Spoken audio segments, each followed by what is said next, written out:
We have to talk, and we have to talk this time about Huawei, about Xiaomi and Oppo, and the Lithuanian government that issued a warning for Lithuanians to throw away their Chinese smartphones and to not buy new ones. So what is it all about? Let's get started.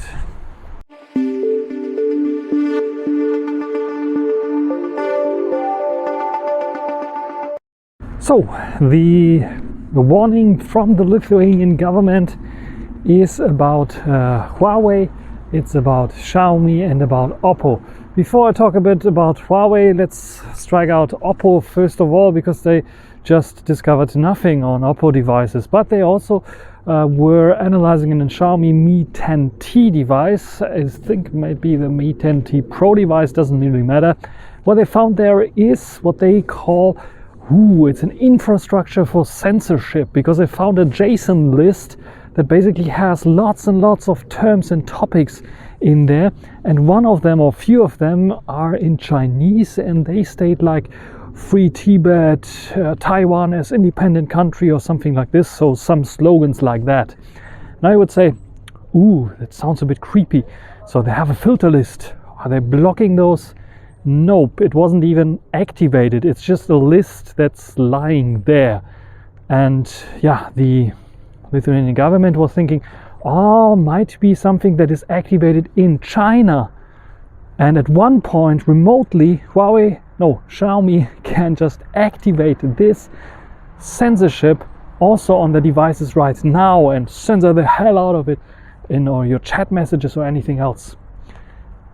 Except, I don't know who was really researching that. It took a few hours later, some XDA developers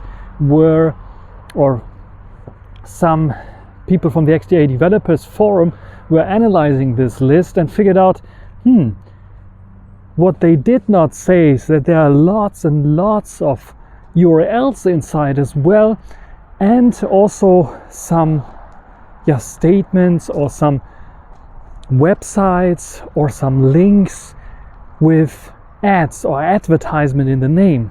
So what they figured out is this is actually maybe not a censorship filter per se.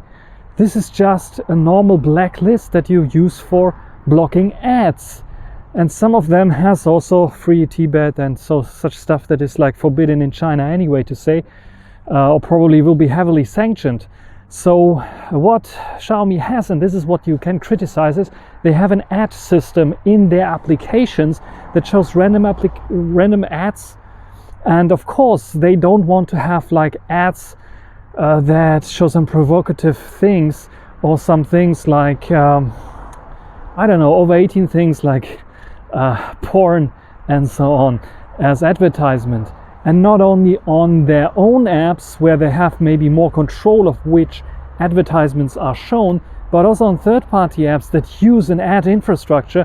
They don't want this list to be shown. This list is, according to Xiaomi, not active in global versions like the one that you can find in Europe, but is active in China, maybe. It's not really clear if it is active there, which makes sense because China has a different set of law and rules that companies have to obey. This is just like the same rules that Mercedes, BMW and all the other companies from Germany, for example, or from around the world when they operate in China have to agree to as well.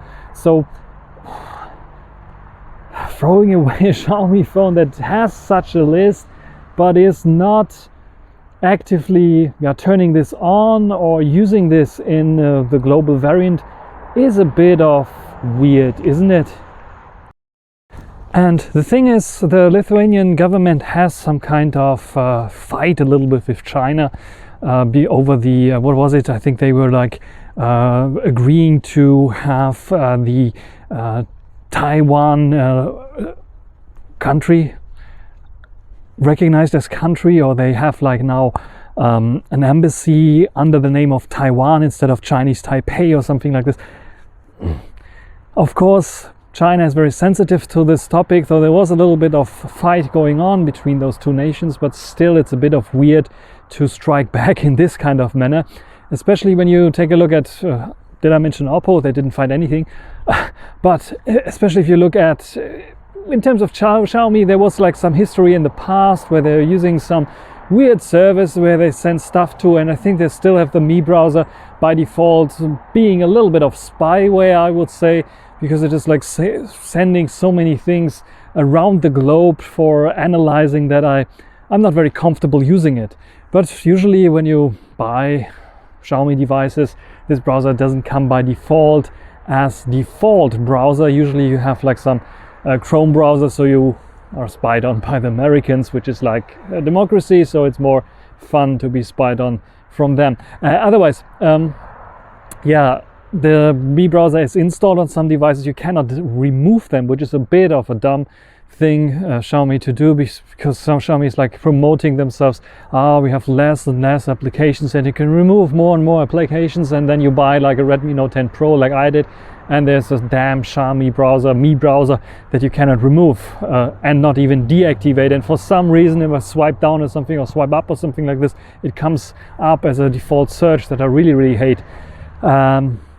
Anyway, so I can understand like being like a bit critical against Xiaomi, but when it comes to Huawei, what are they criticizing actually?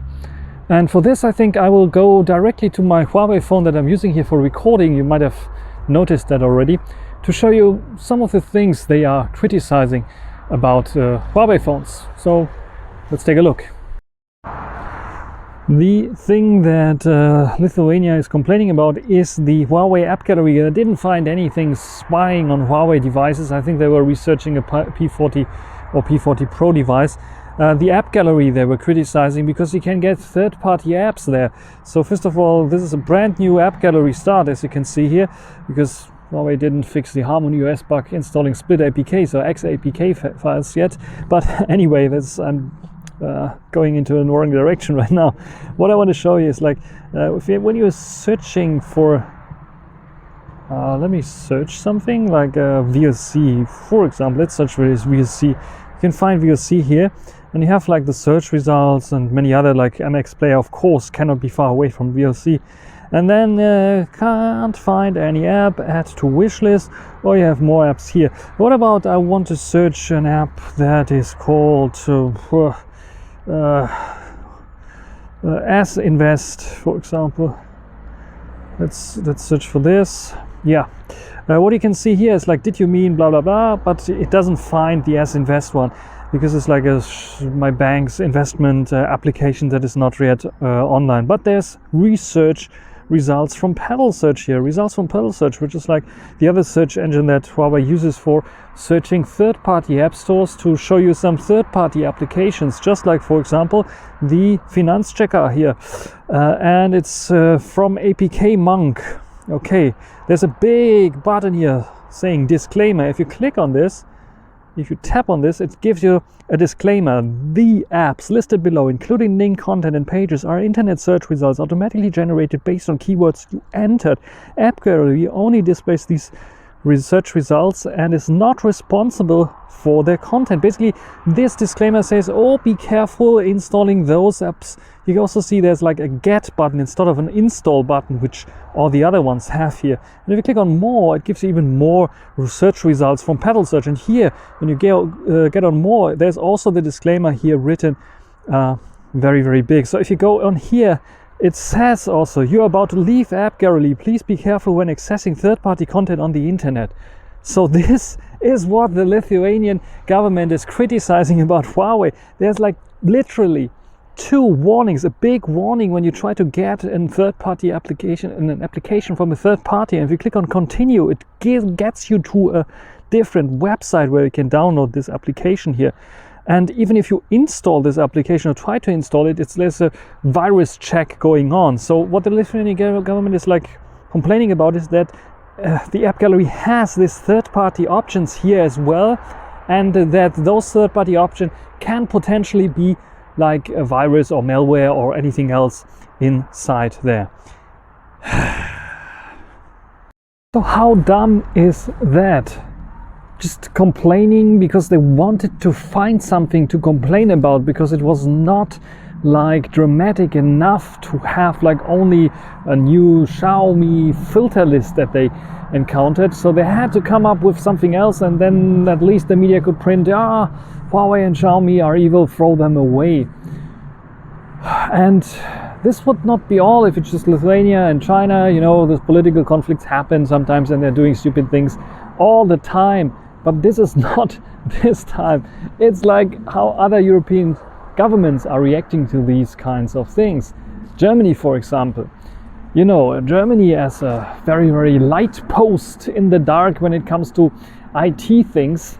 So really, really light post without a light bulb, I have to say to this. Comes up with the idea, the politicians, we have to check that. We have our own Bundesamt für Informationstechnik that will check this. So it is like now checking Huawei and Xiaomi and Oppo and all Vivo and all the other Chinese manufacturers' phones right now for spyware. I mean, in general, good thing to do. Not only Chinese phones, but also American phones, Apple iPhones, especially when they like announce we will scan your phone's database all the time in the future. Then you should also check those. Samsung, Apple, all the other manufacturers, Sony, all the there has to be a checkup going on also at those kind of levels. Just if they sometimes, you know, it's like they were like, there was like Chinese phones coming onto the market that had some spyware on top, and this was discovered like half a year after the devices were released. And this is like something I cannot understand, because then all the data is already spied upon and the users are like naked in front of the spies, basically. Or the spyware itself. So it makes sense that they have like an infrastructure that checks those phones, that checks those devices. Just like when you're buying a scooter, when you're buying a car, there's someone who checked the car first of all, if it is a good car, if it's not breaking down, if it's following the rules of the country where it should drive. So if you're following if it can drive, if there's an accident, you are not dead directly, but have a chance of surviving according to the standards that this country or European Union sets or region set. The same should have happened for smartphones as well. There should be a standard set for smartphones, and one of them would be like don't spy on users, don't send the user data without them knowing. So at least the general data protection regulation should be addressed in those smartphones and should be like withhold in the smartphone, so the data will not be sent out and used without the user's knowledge. But this is not happening really.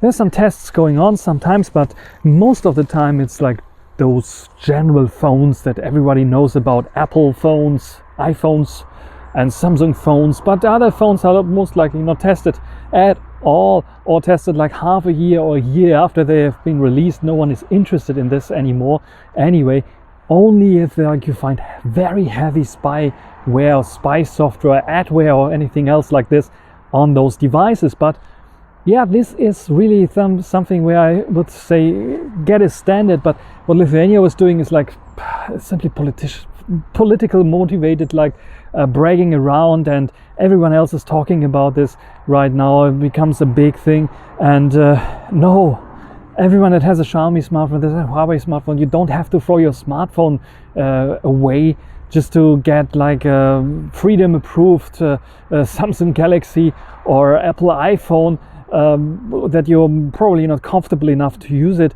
And they have like also some kind of legal spyware, I would say. When I got my iPhone, for example, a couple of days ago, I was like shocked that all my photos that I took were automatically uploaded to the cloud. I was not aware of this. I had to just, when the cloud was full, it gave me a notification, your cloud is full, and I was like, what the fuck? I didn't want to upload all my photos, all my videos in the Apple cloud, so I deleted all of them immediately. But yeah, so I don't get it. Anyway, that's everything for my 2 cents and this little bragging, and how stupid is this? I don't know. Write it down in the comment section what you think. Have you checked your phone for spyware? Have you checked it for malicious attacks or sending some data away to some dubious service? Have you done this? I think I'm the only one who did this, really. So write down in the comment section what you think about it. That's everything for this video. Hope you enjoyed it. Thanks for watching. Until next time. Bye.